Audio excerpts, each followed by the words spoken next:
ప్రవీణ్ యేసుక్రీస్తు మీ అందరికి వందనాలు. ఈరోజు మనం మాట్లాడుకోబోయే అంశం ప్రభువు మనల్ని ఎందుకొరకు పిలుచుకున్నాడు అనే భాగాన్ని మనం చదువుకునబోతున్నాం. ప్రభువు మనల్ని ఎందుకు పిలుచుకున్నాడు, ఏ అంశాల మీద పిలుచుకున్నాడు, ఎందు నిమిత్తం మనం పిలుచుకొని మనల్ని ఏర్పరచుకున్నాడు, ఆయన కృపలో ఆయన సంకల్పంలో మనల్ని ఎందు నిమిత్తం ఏర్పాటు చేసుకున్నాడు అనే అంశాలు ఈరోజు మనం తెలుసుకునబోతున్నాం. ఎఫెసీ రాసిన పత్రికలో 1వ అధ్యాయం 17వ వచనంలో, మరియు మీ మనోనేత్రములు వెలిగింపబడినందున ఆయన మిమ్మల్ని పిలిచిన పిలుపు వలన నిరీక్షణ ఎట్టిదో, పరిశుద్ధులలో ఆయన ఆ శాస్త్రం యొక్క మహాశ్చర్యం ఎట్టిదో, ఆయన క్రీస్తునందు వినియోగపరిచిన బలాత్స్యం బట్టి విశ్వసించు మన యందు ఆయన చూపుచున్న తన శక్తి యొక్క అపరిమితమైన మహాత్యం ఎట్టిదో మీరు తెలుసుకున్న వాళ్ళని మన ప్రభు అయిన యేసుక్రీస్తు యొక్క దేవుడైన మహిమా స్వరూపి యొక్క తండ్రి తను తెలుసుకుంటే యందు మీకు జ్ఞానమును ప్రత్యక్షతను గల మనసును అనుగ్రహించుతున్నాడు అని చెప్తుంది. అయితే ఆయన మనల్ని ఎందుకొరకు పిలుచుకున్నాడట? ఆయన మరియు మీ మనోనేత్రములు వెలిగింపబడినందున.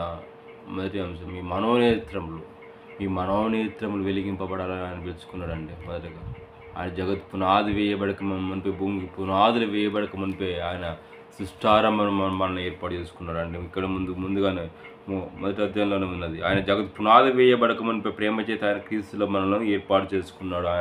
ఆయన దేవుని మహాదైశ్వర్యం బట్టి ఆయన ప్రియతన రక్తం వల్ల మనకు విమోచనం అనగా మన అపరాధములకు క్షమాపణ కలుగుతుంది.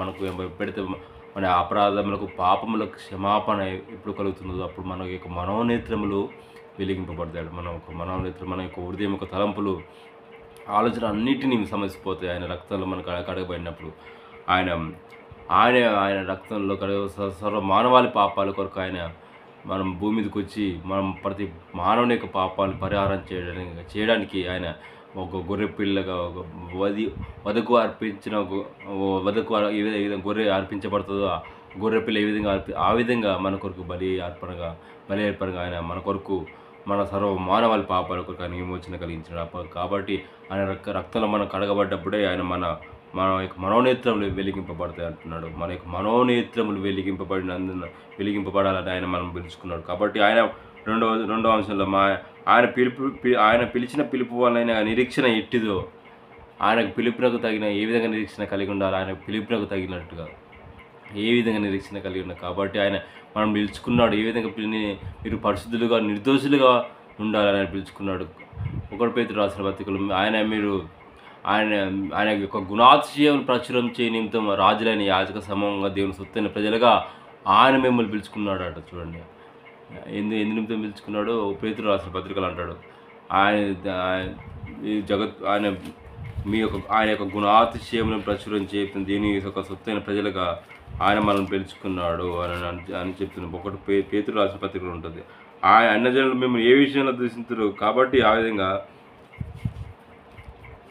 ఆయన రాజులైన యాజక సమూహంగా దేవుని సొత్తైన ప్రజలుగా ఆయన ఏర్పరచుకో. అయితే మీరు 2వ అధ్యాయం 9వ వచనంలో, అయితే మీరు చీకట్లో ఆశ్చర్యకరమైన తన వెలుగులోనికి మిమ్మల్ని పిలిచిన వాని గుణాతిశయం ప్రచురం చేయు నిమిత్తము రాజులైన యాజక సమూహంగా దేవుని సొత్తైన ప్రజలుగా ఆయన యొక్క గుణాతిశయం ప్రచురం చేసి ఏర్పరచబడిన వంశంలో రాజులైన యాజక సమూహంగా దేవుని సొత్తైన ప్రజలుగా ఆయన చేయడానికి మిమ్మల్ని ఎంచుకుంటున్నాడు. కాబట్టి ఆయన స్వాస్థ్యం యొక్క నిరీక్షణ గురించి చెప్తున్నాడు. కాబట్టి ఆయన స్వాస్థ్యం యొక్క నిరీక్షణ కాబట్టి ఈ విధంగా మనం పిలుచుకుని రాజులైన యాజక దేవుని సొత్తైన ప్రజలుగా ఆయన యొక్క నిరీక్షణకు తగినట్టుగా మనం నడుచుకున్నది. మనం దేని కొరకు ఎదురు చూస్తున్నాము. కాబట్టి మనకు నిరీక్షణ ఏంది?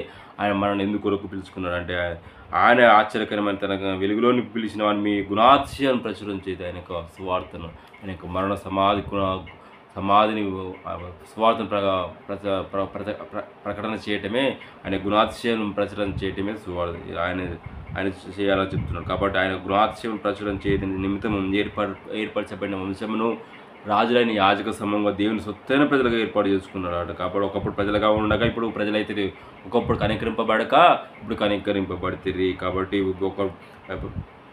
కనికరింపబడిన వారి కాబట్టి మీరు మీ ప్రదేశంలో యాత్రికులు ఉన్నారు కనుక ఆత్మ విరోధంగా పోరాడు ప్రతి శరీరేచ్ఛల మీద నెరవేర్చి. కాబట్టి ఒకప్పుడైతే కనికరింపబడ్డాయి, ఒకప్పుడైతే ఆయన ఇప్పుడు ఆయన ప్రజలుగా ఉన్నారు కాబట్టి ఆయన సొత్తైన ప్రజలుగా ఆయనకు గుణాతిశయాలని ఆయనకు మరణ సమాధితో గుణాతిశయం ప్రచురం చేయడానికి ఆయనకు నిరీక్షణ నిమిత్తం మనం ఆ నిరీక్షణకు తగినట్టుగా మనం నడుచుకున్నాడు. మొదటగా మనకు మనోనేత్రంలో వెలిగింపబడాలని ఆయన మనం పిలుచుకున్నాడు. రెండవదిగా ఆయనకు పిలుపునకు ఆ నిరీక్షణకు తగినట్టుగా మనం నడుచుకోవాలని చెప్తున్నాడు. మూడో అంశంగా పరిశుద్ధులలో ఆయనకు శాస్త్రం యొక్క మహా ఆశ్చర్యం ఎట్టిదో దాని గురించి తెలుసుకోవాలని ఆయన పిలుచుకున్నాడు. పరిశుద్ధులలో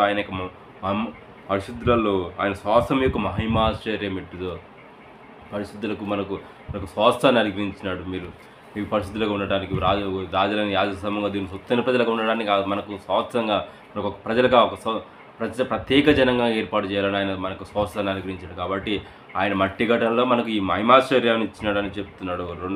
రెండో కొరింథీయులు 4వ అధ్యాయం 7వ వచనంలో ఆయన ఆ బలాధిక్యము మా మూలమైనది కాక దేవుని యందై ఉండునట్లు ఈ మట్టి ఘట్టంలో ఈ మహిమాశ్చర్యము మాకు కలదు. ఎటు పోయినను శ్రమపడుచున్నను ఏ అపాయంలో ఉన్ననో మేము ఉపాయం లేని వారం కాబట్టి మనకు దేవుడు మాయాడలో ఉన్నాడు. కాబట్టి ఎలాగైనా యేసుక్రీస్తు కూడా మా మర్త్యమందు శరీరమందు ప్రత్యక్షపరచబడినట్లు సజీవులమైన మేము ఎల్లప్పుడూ యేసు నిమిత్తం మరణంకు అప్పగింపబడుచున్నాము. కావున మాలో మరణమును మీలో జీవము సాధకం అవుతుంది. మాలో మా మరణమైనను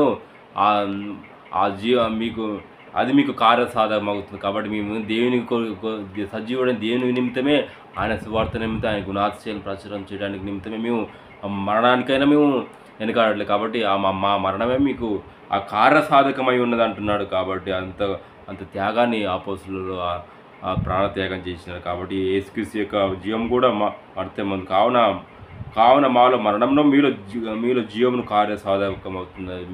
మేము ఏ విత్తనం ఆ విత్తనం మీకు మాలో ఏ విధంగా ఫలించినదో ఆ విధంగా మీలో ఫలింపజేస్తున్నట్లుగా ఆ కార్యము కార్యసాధకం అవుతుందని చెప్తున్నాడు.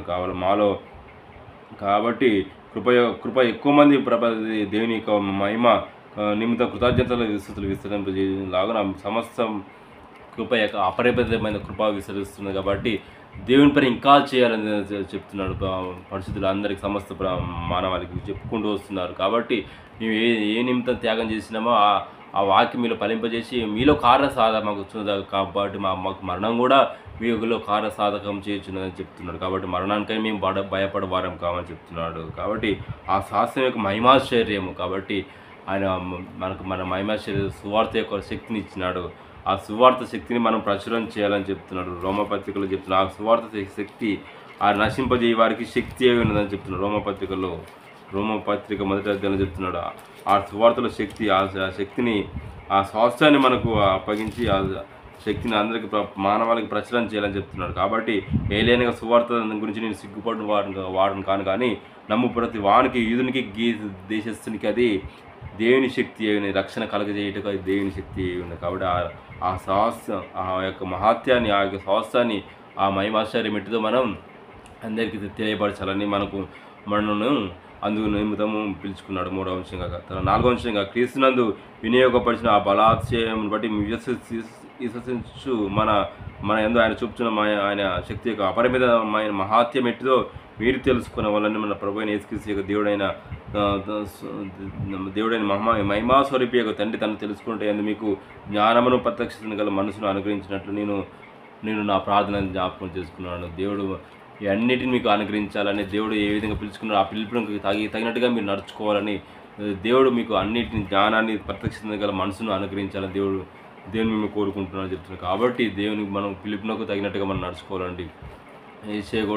యెషయా గ్రంథంలో మనం ఆడదలం రాజైన యోజ్జయ మృతినంద సంవత్సరం ఆయనకు దర్శనానికి చూసినాడు. కాబట్టి దర్శనాలు చూసి ఆ దర్శనాలు సిరుపులు కేరాపులు ఉన్నప్పుడు ఆ దర్శనంలో ఒకడు నేనున్నాను నన్ను పంపు నా నిమిత్తం ఎవడు పోవుదన ప్రభు సెలవేగా నేనున్నాను నన్ను పంపుమని రమ్ము సంగమా అని ఆ విధంగా మనం ధైర్యం కలిగి ఆయన పని చేయడానికి ఆయన పిలుపునకు తగినట్టుగా మనం నడుచుకోవాలని దేవుడు సెలవిస్తున్నాడండి. కాబట్టి మనం ఆయన గర్భంలో రూపింపబడక మునిపే భూమికి పునాదులు వేయబడక మునిపే ఆయన క్రీస్తు యేసులో ఆయనకు మహిమలో మనల్ని ఏర్పాటు చేసుకున్నాడు అని చెప్తున్నాడు. ఇర్మీయా గ్రంథంలో కూడా ఇర్మీయా ప్రవక్త యెహోవాకు నాకు ప్రత్యక్షమే ఇలాగ సెలవిచ్చిన, నేను గర్భంలో రూపింపబడక మునిపే నేను నెరిగితిని అంటున్నాడు. యెహోవా దేవుడు సెలవిస్తున్నాడు. నువ్వు గర్భమున పుట్టగా బయలుపడక మునిపే నేను ప్రతిష్ఠించి అయ్యో ప్రభువా యెహోవా నేను బాలుడని నేను చిత్తగించము అన్నప్పుడు నువ్వు బాలుగా నేను గనపరుస్తాను, నిన్ను బలపరిచి నీకు ఆ సంగతులన్నీ నీకు ఇస్తాను అంటున్నాడుగా.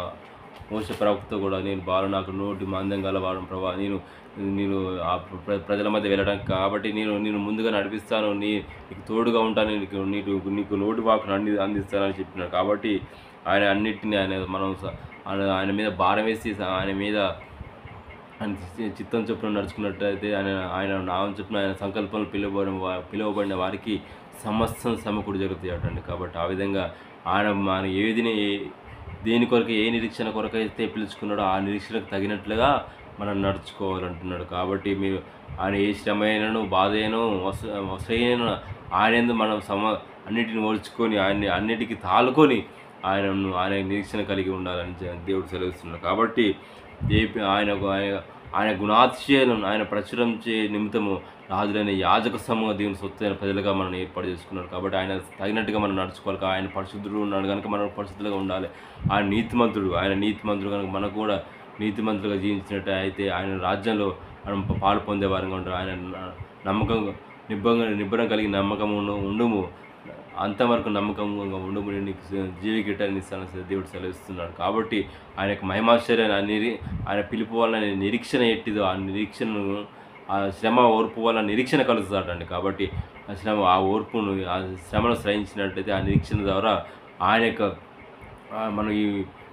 నిరీక్షణ అందుకునే వారంగా ఉంటున్నాం. ఆయన నిరీక్షణకు తగినట్లుగా మనం నడుచుకున్నట్లయితే ఆయన మనకు పరలోకంలో జీవఫలాన్ని ఇచ్చేవాడుగా ఉంటున్నాడు. కాబట్టి ఎందరైతే ఆయన నామ అంగీకరిస్తారో ఆయన నామ అంగీకరించిన వారందరికీ ఆయన సంకల్పంలో చెప్పిన పిలువబడిన వారందరికీ దేవుని పిల్లలాగుటకు ఆయన అధికారాన్ని అనుగ్రహించినాడు. కాబట్టి దేవుని బిడ్డలుగా దేవుని కుమారులుగా మనం పిలుచుకుంటున్నాడు. కాబట్టి ఆయన మనకు నామాన్ని ధరింపజేసినాడు. కాబట్టి దేవుని పిల్లలను అనుగ్రహించు పిలుచుటకు ఆయన మనను ఏర్పాటు చేసుకున్నాడు. కాబట్టి ఆయనకి ఇష్టమైన రీతిగా ఆయనకు తగినట్లుగా నడుచుకోవాలని ఆయనకు ఏ విధంగా మన కొరకు 33 సంవత్సరాల భూమి మీద జీవించి మన కొరకు ప్రాణత్యాగం చేసినాడండి. కాబట్టి ఎంతోమంది చేత తోసివేయబడ్డాడు, ఎంతోమంది చేత ఉమ్మివేయబడ్డాడు. కాబట్టి మన కొరకు బలియాగంగా వదకు తీయబడిన గొర్రెపిల్ల ఏ విధంగా బుజ్జు కొద్దిరించి అనేది ఏ విధంగా మౌనంగా ఉంటుందో ఆ విధంగా మౌనంగా ఉండి ఈరోజు రాజు మౌనంగా ఉండి మన కొరకు బలియాగంగా అర్పించబడ్డాడు. కాబట్టి నువ్వు అన్నట్టే నేను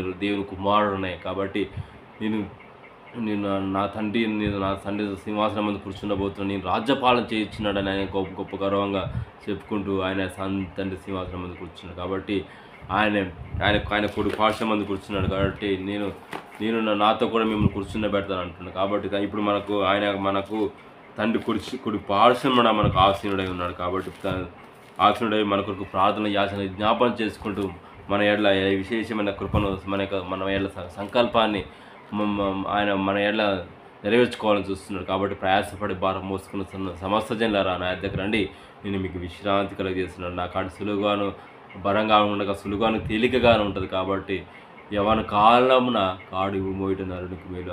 అది దేవునికి ఎంతో ఇష్టమైన సేవ అంటే. కాబట్టి లోకంలో ఎవరికి లేని ఆధిక్యతను ధనితను ఆ దేవాదుతులకు లేని ఆధిక్యతను ధనితను మనలో ఉంచినాడండి. కాబట్టి ఆయన సేవ చేయడానికి ఘనమైన సేవ చేయడానికి దేవాదుతులకు ఏ పరిచర్యకు లేని ఆధిక్యతను ఆ పరిచయం దేవుని సేవ చేయడానికి ఆయన పని చేయడానికి మానవులుగా ఆయన స్వరూపంలో ఆయనకు పోలికలు చేయబడ్డ మానవులకు మాత్రమే ఆ ఆధిక్యతను ఆయన దేవుని పరిచర్య చేయడానికి దేవుని యొక్క మహత్యమైన సేవ చేయడానికి మనకు అధికారాన్ని అనుగ్రహించినాడండి. కాబట్టి ఆ దేవుని యొక్క సేవ చేయవాడి యొక్క సేవలు పాదములు ఎంతో సుందరమైన అని చెప్తున్నాడు. కాబట్టి ఆయన యొక్క పాదములు వారి యొక్క పరిచారకుల యొక్క పాదం ఎంతో సుందరమైన. కాబట్టి ఆయన సేవలో ఆయన రాకడ పడేంత వరకు నేను కూడా మీకు శ్రోత నిల్చున్న మీకు అనేక కుటుంబాలకు నేను కూడా అనేకమైన నేను ఆయనకు అక్కడ పర్యంతం వరకు కూడా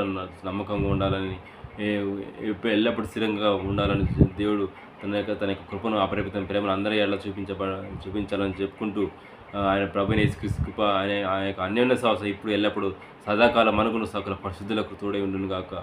ఆమేన్. ఈ యొక్క వాక్యం దేవుడు దీవించును గాక. ఆమేన్.